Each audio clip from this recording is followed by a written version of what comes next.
spirited, focused, united in one goal: against injustice, against police brutality, against bad governance. What started out as a protest against police brutality, especially the unit called SARS, unfortunately just degenerated into something I still find it hard to reconcile with in my heart. I remember being there at the protest. I was on stage with some beautiful organizers of that particular day's event. And we were informed that there was a curfew for 3 p.m.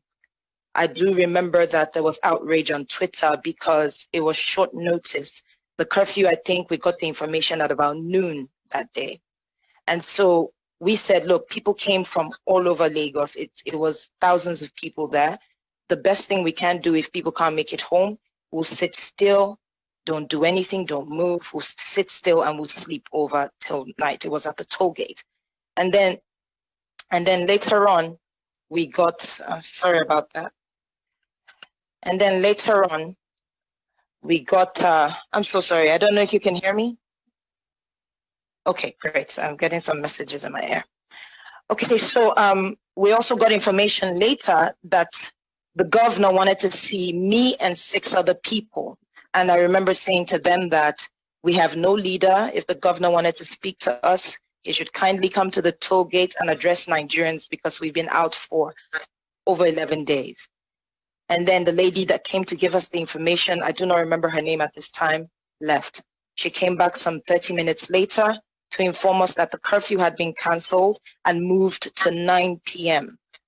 I remember telling the people there this information and people cheered. While this was going on, another member that was standing behind me came up to me and said, someone is taking out the cameras from the toll gate. And I said, do you recognize who? Because we had, I think the real heart of Nigerians there. We did not destroy anything except for graffiti.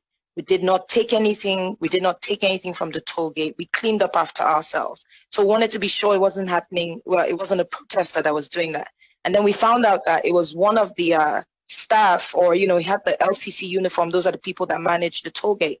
So he took a picture just to keep and, to sort of use as proof that we didn't destroy or take anything.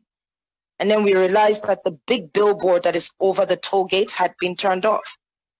And so just before 7, it was like to 7, maybe 6:45, not too sure on the exact time, but to 7, we heard gunshots coming from behind. At first it was chaotic because we didn't know where the gunshots were coming from. We didn't know what the gunshots were about. And then the lights went off.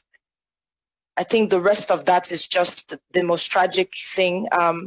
I thought I was going to die. I thought we're all going to die. And it was in that moment that I said, let me go live on Instagram so people see what happened to us. People see where we were killed. I just believed that was what was going to happen.